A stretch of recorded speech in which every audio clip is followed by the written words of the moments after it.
ভগৱান, তুমি যে মোক ইমানবোৰ সুখ একেলগে দি দিছা, তোমাক কিদৰে ধন্যবাদ জনাওঁ মই নিজে বুজি পোৱা নাই। ইমানবোৰ সমস্যাৰ পিছত এতিয়া এটা ভাল খবৰ ঘৰলৈ আহিছে আৰু সকলোৰে মনটো ফূৰ্তি হৈ আছে। কিবা এটা বিপদ আকৌ নাহিলে হ'ল আৰু। ভগৱান, এইবাৰ খালি তুমি মোক ল'ৰা সন্তান এটা দিলেই হ'ল আৰু। মোৰতো ছোৱালী এজনী আছেই, তাই ইমান মৰম লগা, আৰু শাহুমাৰ আশাটো পূৰণ হ'লে হ'ল আৰু। তেওঁ বহুত আশা কৰি আছিল, তেওঁৰ আশাটো মই পূৰ কৰিব নোৱাৰাৰ বাবে নিজকে বৰ দুখী লাগে। কাকনো কম মনৰ কথাবোৰ, তোমাকে জনাইছোঁ আৰু। এতিয়া আৰু ঘৰত ল'ৰা সন্তান এটা আহিলে নিধিও ভাইকেইটা পাব, কিমান যে ভাল লাগিব, ঘৰখন হাঁহি ধেমালিৰে ভৰি পৰিব।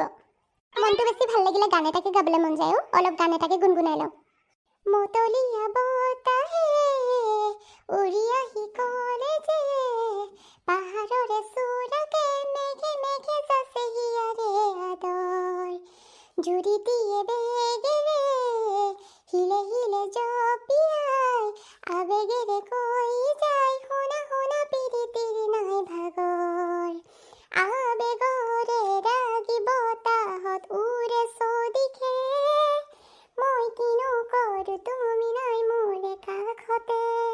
মা, তুমি ইমান ধুনীয়া গান গোৱা। মই আজিহে শুনিলো তুমি গান গোৱা।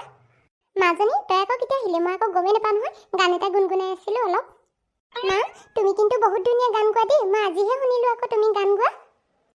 আগতে স্কুলৰ দিনত গাইছিলো আৰু, এতিয়া গান নেগাই নেগাই গাবলৈকে মন নোযোৱা হ'ল। আজি বোলো মনটো ভাল লাগিছে, সেইটো কাৰণে গান এটাকে গাই দিওঁ বুলি ভাবিলো। হয় নেকি মা? পিছে তুমি কেতিয়াবা মোক গান গাই শুনাবা আকৌ, তুমি ইমান ধুনীয়াকৈ গান গোৱা। মইহে গান গাবলৈ নেজানো, একোৱেই নেজানো মই। একো নহয় অ' মাজনী, তুমিও ডাঙৰ হ'লে গান গাব পাৰিবা নহয়। এতিয়া তুমি বহুত সৰু হৈ আছা যে, সেইটো কাৰণে নাজানা আকৌ। হয় নেকি মা? তুমি কিন্তু গান গাব জানা নহয়, মোকো শিকাই দিবা দেই। হ'ব অ' মাজনী, মই তোকো শিকাই দিম বাৰু। মাজনী, তোক মই কথা এটা সুধো। কি কথা সোধাচোন মা? তোমাৰ যে এতিয়া ভাইটি বা ভণ্টি এজনী আহিব, তোমাৰ কিমান ফূৰ্তি লাগিছে? অঁ মা, তুমি ঠিকে প্ৰশ্ন কৰিলা। মই যে বহুত ভাল পাইছোঁ। মোৰ বা ভাইটি আহক বা ভণ্টি আহক, মই কিন্তু বহুত সুখী হ'ম। মোৰ লগত খেলিবলৈ লগ এটা হ'ব, নহ'লে মই অকলে অকলে খেলি ভালেই নাপাওঁ জানানে। আইতাটো কামেই কৰি থাকে, মোৰ লগত ইমানকৈ নেখেলেই নহয়। হয় নেকি? তুমি পিছে ভাইটি আহিলে বেছি ভাল পাবা নে ভণ্টি আহিলে? মই নেজানো নহয় মা, মোৰ ভাইটি আহিলেও ভাল পাম, ভণ্টি আহিলেও মই ভাল পাম। মাক জীয়েক দুইজনীয়ে কি কথা পাতি আছা অ? তুমি আহিলা মানে? ভাত খালা নহয়? খালো, এই মায়ে বাঢ়ি দিলে। মাও নহয়, মোক একো কামেই কৰিব দিয়া নাই মানে। এই প্ৰেগনেঞ্চি খবৰটো শুনাৰ পিছৰ পৰা মোক অকল বিচনাতে বহি থাকিব কৈছে। মোৰ মানে আমনি লাগি গৈছে এইদৰে বহি বহি। ভালে আকৌ মায়ে তোমাক আৰাম কৰিব কৈছে, নহ'লে তুমি ইমান কাম কৰি থাকা নহয়। এইদৰে কৰি থাকিলে আমাৰ সন্তানটিয়ে কষ্ট পাব নহয়, সেইটো কাৰণে এতিয়া আৰাম কৰা দিয়া। তুমিও মানে মাৰ আগতে একেই কৈছা? অঁ তো, মই আৰু মায়ে তোমাৰ কথা চিন্তা নকৰিলে কোনে কৰিব? সেইটো হয় বাৰু। পিছে আজি ঘৰত কোন আহিছে তুমি গম পালানে? মায়ে কৈছিল সেই চুমি আহিছে বুলি, তাইৰ লগত অলপ সময় কথা পাতিলোঁ। তাই সেই মোবাইল টিপি আছে, মই সেইটো কাৰণে আহি দিলোঁ। তাই বেচেৰি অহাৰ পৰা তোমাৰ কথাকে সুধি আছে, ৰঘুদা ক'ত গ'ল, নাই অহা নেকি ইমান দেৰিলৈকে। সেইটো কাৰণে ভালে হ'ল অলপ সময় কথা পাতি আহিলা। মাজনী, আজি ৰিজাল্ট কেনেকুৱা হ'ল তোমাৰ? অঁ দেউতা, আজি মই 1 নম্বৰত গ'লোঁ। মোক যে বাইদেউ ইমান মৰম কৰিছে নহয় 1 নম্বৰত যোৱাৰ কাৰণে। হয় নেকি? এইটো দেখোন বৰ ভাল খবৰ। তুমি মোক ফোন কৰি আগতে কেলৈ নজনালা চম্পাই? একো নায়েই কোৱা মোৰ ছোৱালীজনীৰ কথা, মানে তাই পাছ কৰিলে বুলিও। নহয় অ', উঠনি মানে তুমি কামত বিজি আছিলা বুলি ভাবিয়ে ফোনটো নকৰিলোঁ। মায়েও কৰিব নালাগে বুলি ক'লে, ঘৰলৈ আহিলে গম পাবাই বুলি ক'লে, সেইটো কাৰণে নকৰিলোঁ আকৌ। হ'লেওতো তুমি মোক জনাব পাৰা নহয়, মাজনী আজি আমাৰ ইমান ধুনীয়াকৈ পাছ কৰিছে, তাইৰ নামত কিবা এটা পাৰ্টি হ'ব লাগিছিলে আকৌ আজি। হ'ব এই তাই যি খাব মন গৈছে খোৱালো নহয়।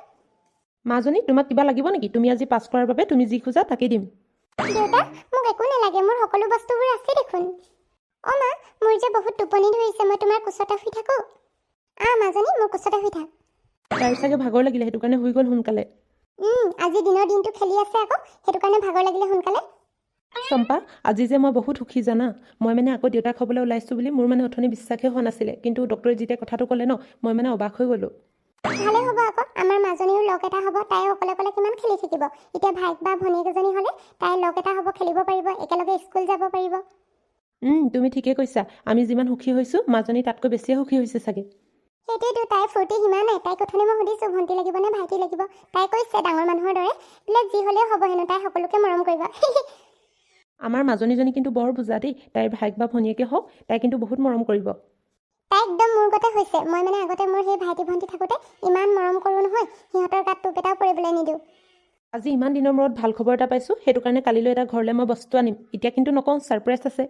কি বস্তু আনিবা কোৱাচোন, মোৰো শুনো শুনো লাগিছে। আৰে কালিলৈ আনিলে দেখিবা নহয়, এতিয়া নকওঁ নহ'লে ছাৰপ্ৰাইজটো খাৰাপ হৈ যাব।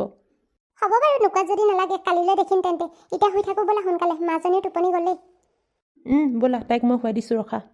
গাড়ীখন দেখিলে চম্পাহাতি বৰ ভাল পাব।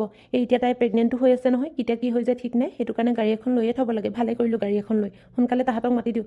চম্পা, মাজনী এফালে আহাচোন। ৰঘু, এইখন আকৌ কাৰ গাড়ী ইমান ডাঙৰ? সঁচাকে পাই, তই এখন কৰবাৰ পৰা চুৰ কৰি অনা নাইতো? ইয়াত ৰাখি থৈছই যে। তোমালোকেও মানে দেই প্ৰশ্নবোৰ কৰা নহয়। আৰু মায়ে কি কৈছা? এইবিলাক ক'ৰবাৰ পৰা চুৰ কৰি অনা নাইতো। আৰে কেলে বাৰু চুৰ কৰি আনিম? এইখন ঘৰৰ কাৰণে আনিছোঁ, আমাৰ নিজৰে গাড়ী হয়। কি? এইখন মানে আমাৰ গাড়ী? তুমি সঁচাকে কৈছা নে নে ধেমালি কৰিছা? মানুহজনী মানে মাৰিব দেই মানুহ। এইখন আমাৰ নিজৰে গাড়ী হয়, আজি কিনি আনিছোঁ। কালি তোমাক ৰাতি কোৱা নাছিলোঁ জানো কালিলৈ এটা ছাৰপ্ৰাইজ আছে বুলি? এইটোৱে হ'ল সেইটো ছাৰপ্ৰাইজ। মই মানে ভবাই নাছিলোঁ তুমি সঁচাকৈ গাড়ী আনিবা বুলি। গাড়ীখন কিন্তু বৰ ধুনীয়া দেই, দামটো চাগে বহুতে পৰিলে। নাই ধুনীয়া দামত কিনি আনিছোঁ, ইমান পৰা নাই, নতুন মডেল। বা তেনেহ'লে এতিয়াৰ পৰা মোৰ চিন্তা নাই আৰু, য'ত ত'ত ফুৰিম গাড়ীত উঠি। ৰঘু, তই পিছে সেই গাড়ী চলাব শিকিলি নাই? তুমিও যে কি কথাবোৰ কোৱা নহয়, মই দেখোন আগৰ পৰাই গাড়ী চলাব জানো। তথাপিও দেই, তোৰ লগত উঠিবলৈ মোৰ ভয় লাগে, ড্ৰাইভাৰ এজন ল'ব লাগিব। তুমিও যে কিনো কথাবোৰ কৈ থাকা নহয়। দেউতা, গাড়ীখন কিন্তু বহুত ধুনীয়া লাগিছে, মই ইয়াত উঠিব পাৰিম ন? মাজনী, এইখন দেখোন তোমালোকৰ কাৰণেই লৈছোঁ, তোমাৰ যেতিয়া মন যায় তেতিয়া উঠিব পাৰিবা। ৰঘুদা, তুমি মানে গাড়ী ল'লা আৰু মোক নুঠালা যে? উঠাম নহয়, আজি আনিছোঁহে কিবা। হ'ব, তুমি গাড়ীখন আনোতেও মোক মানে নামাতিলা, মই এতিয়া নিজে আহিছোঁ ইয়ালৈ বুলিহে দেখিলোঁ। তই আকৌ মোবাইল টিপি শুই থাক, সেইটো কাৰণে তোক ডিষ্টাৰ্ব নিদিলোঁ, সেইটো কাৰণে অকল চম্পা আৰু মাকে মাতি দিলোঁ। হ'ব, এতিয়া এইবিলাক বাদ দিয়া, পাৰ্টিটো ক'ত আছে? তুমি, তয়ো যে আৰু দেই মানুহ মাৰিবি, এই অকল খাওঁ কৰি থাক। ৰচোন গাড়ীখন আনি পাইছেহিয়ে, অলপ পূজা চূজা কৰি ল, তাৰপিছত পাৰ্টিটো দিম। ৰঘু, মই তেন্তে পূজা থালিখন লৈ আহিছোঁ, ৰখা পূজাটো কৰি লওঁ। ভগৱান, তুমি যে সদায় আমাৰ ওপৰত এইদৰে কৃপা বনাই ৰাখা তোমাৰ, আৰু এতিয়া এইদৰে যিদৰে গাড়ী আহিছে, আৰু যাতে এপদ দুপদকৈ আমি বস্তু পিছলৈও ল'ব পাৰোঁ, সেইবাবে তুমি সদায় চকু মেলি চাবা। হ'ব, বৈ ইমানকৈ পূজা কৰিব নালাগে, নহ'লে ধূপডাল আছে ইঞ্জিনটোৰ ওচৰতে, জ্বলি যাব গাড়ীখন গোটেইখন। তয়ো যে অমংগলীয়া কথাবোৰ কৈ নাথাকচোন। গাড়ীখনৰ কালাৰটো ইমান মৰম লগা নহয়, আমি গোটেইকেইটা মানুহ ইয়াত বহি যাব ধুনীয়াকৈ পাৰিম ন? চম্পা, এইখন তোমাৰ কাৰণে আনিছোঁ। তুমি এতিয়া প্ৰেগনেণ্ট হৈ আছা নহয়, কেতিয়া কি হৈ যায় ঠিক নাইতো, সেইটো কাৰণে আকৌ হস্পিটেল যাবলৈ হ'লেও গাড়ীখন লাগিবতো। মানুহবোৰৰ ইমান ভিৰ লাগি আছে, কোনোবা কিবা বস্তু ল'লে নেকি? সেইফালে দেখোন ৰঘুদা নতুন গাড়ী ল'লে চাগে। ৰঘুদা, গাড়ী ল'লে নেকি? টংকে, তইহে এই গাড়ী ল'লোঁ আকৌ। এই চম্পাবৌ সেই এতিয়া প্ৰেগনেণ্ট হৈ আছে নহয়, সেইটো কাৰণে গাড়ী এখন লাগিছিল ঘৰত, সেইটো কাৰণে লৈ ল'লোঁ আৰু। মজা তেন্তে, এবাৰ পৰা কিবা এটা হ'লে আপোনাৰ গাড়ীখনে নিম আৰু। নিবি দে। পিছে পাৰ্টিটো কি হ'ব এতিয়া? পাৰ্টি ৰাতিকৈ আছে, আহি যাবি। ৰাতিলৈ তেন্তে পাৰ্টিটো আছে, আহি যাব লাগিব তেন্তে। পাৰ যদি এপাক আহিবি, ৰাতিলৈ অলপ লাগি ভাগি দিবিহি। আহিম পাৰ্টি বুলি ক'লে মই নাহিম নে? পাৰ্টি য'তে থাকে তাতে মই উপস্থিত থাকোঁ আৰু। ইহঁতে গাড়ী ল'লে, আমাক দেখিয়ে লৈছে চাগে, কেইদিনমান আগতে আমি আনিলোঁ নহয়, সেইটো কাৰণে জ্বলিছে চাগে। বিউটি, কি হ'ল? চকুকেইটা মেলি চাই ল ভালকৈ, গাড়ীখন কেনেকুৱা লাগিছে আমাৰ? আজিয়ে নতুনকৈ কিনি আনিছোঁ। ভালেই লাগিছে, বাট ইমানো ভাল লগা নাই, আমাৰখনৰ সমান ধুনীয়া নহয়। হ'ব, থ জনা আছে, আমাৰ গাড়ীখন বেছিহে ধুনীয়া, তহঁতৰখন কম দামী যে ইমান ধুনীয়া নহয়। আমাৰখন একো কম দামী নহয়, 8 লাখ টকা দি আনিছে, সেই মিষ্টাৰ শইকীয়া একদম কেছ পইচা দি আনিছে, আকৌ আপুনি কম দামী বুলি ক'ব আহিছে। হ'ব, 4 লাখ টকা দি পিনে সেই 8 লাখ টকা দিছোঁ বুলি কোৱা মানুহ তইহে আছ আকৌ এই ছ'চাইটিত, আৰু বেলেগটো নাই নহয়, গম পাওঁ দে কিমান দামী। মোক মানে আপুনি ইনচাল্ট মাৰি থাকি বৰ ভাল পায় ন? পিছে গাড়ীখন ভালেই লাগিছে, কিমান দাম ল'লে? বেছি নহয়, 4 টকাতে পাই গ'লোঁ। মই সঁচাকৈ সুধিছোঁ, কিমান দাম ল'লে কওকচোন। বৌ, আমাৰো এই গাড়ীখন 8 লাখতে আনিছোঁ মই। হয় নেকি? আমাৰখন তাতকৈ অলপ বেছিয়ে দামী আছিলে, কিন্তু মানে সেই শইকীয়াক চিনি পাই যে ডিলাৰৰ মানুহটো, সেইটো কাৰণে কমতে দিলে আৰু। হয় নেকি? পিছে ৰাতিলৈ সেই পাৰ্টি আছে, আহিবি আকৌ। আহিম। দেখিছোঁ, আমি গাড়ী আনিলেও পাৰ্টি দিওঁ, তহঁতিয়ে নিদিওঁ আকৌ, তহঁতৰ গাড়ীখন অনা কিমান দিন হৈ গ'ল, পাৰ্টিয়ে নিদিলি। নহয় মানে শইকীয়াৰ গা ভাল নাছিলে যে, সেইটো কাৰণে পাৰ্টি দিয়াই নহ'ল আৰু। ভোজ চুকাটো জানি এজনে পাৰ্টি দিবনে? বেলেগৰ ঘৰত অকল খাবলৈহে আহিব জানে। ৰঘু, তুমি এতিয়া গাড়ীখন সেইফালে ভালকৈ থৈ দিয়া তেন্তে পাৰ্কিং কৰি, আমি সেই পাৰ্টিৰ যা যোগাৰ কৰোঁগৈ।